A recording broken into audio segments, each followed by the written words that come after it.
নমস্কার বন্ধুরা, আমি সাগরিকা চলে এসে প্রথমেই নিয়ে নিয়েছি জগন্নাথ দেবের জন্য পান, চিনি, কলা। উনি তো অল্পতেই সন্তুষ্ট। তারপরে দেখুন রথের সামনে এসে পৌঁছে গেছি। কর্তামশাই তো পৌঁছে দিল প্রসাদটা। তারপরে দক্ষিণা দিতেই ভুলে গেছে। আমি পরে বললাম যে তুমি ভিড় হওয়ার আগেই দক্ষিণাটা দিয়ে দিও। তারপরে চলছিল টিপ পর্ব। আমরা দুজন বাদ যাই কি করে, দুজনেই টিপ টিপ করে নিয়েছি। এদিকে পাশেই দেখুন চলছিল লটকন, অর্থাৎ লটকা ফল। রথের মেলায় এসছে আবার লটকা কিনবো না, তা কি কখনো হয়? আর ক্রমশই দেখুন টাইম বাড়ছে, ভিড় বাড়ছে। এদিকে তো আমার হাজবেন্ড বসে বাঁচতেই শুরু করলো লটকা। মাত্র 250 গ্রামের দাম 80 টাকা। এ তো লটকা কিনছি না, মনে হয় সোনা কিনছি। সামনের বার যে আরো কত দাম হবে।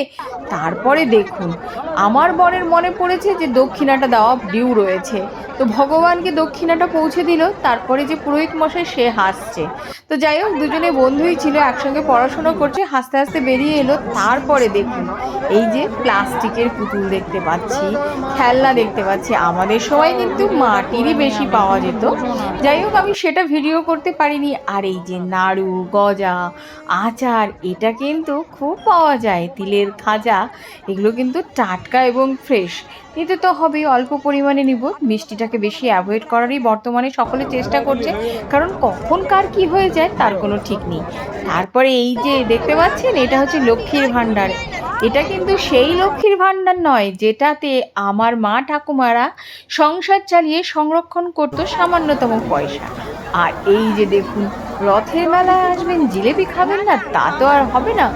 গজা, জিলেপি, নিমকি সম্ভার বসেছে, সাথে হরেক রকম খেলনা, ইমিটেশনের গয়না, অনেক কিছুর পরিবর্তন। কিন্তু আমাদের শৈশবটা ছিল একটা আলাদাই মজা।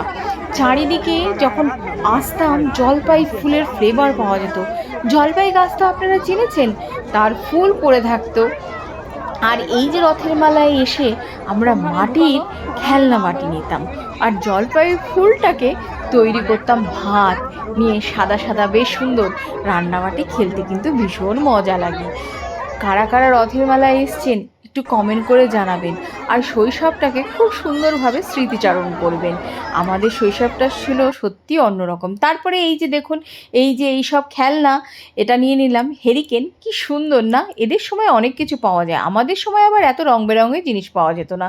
যাই হোক, রথের মেলাটা ভালো কাটলো। সকলেই খুব ভালো থাকবেন, সুস্থ থাকবেন। জয় জগন্নাথ। আমার চ্যানেলটিকে ভালো লাগলে পরে লাইক, শেয়ার, সাবস্ক্রাইব করবেন। টাটা। থাকবে।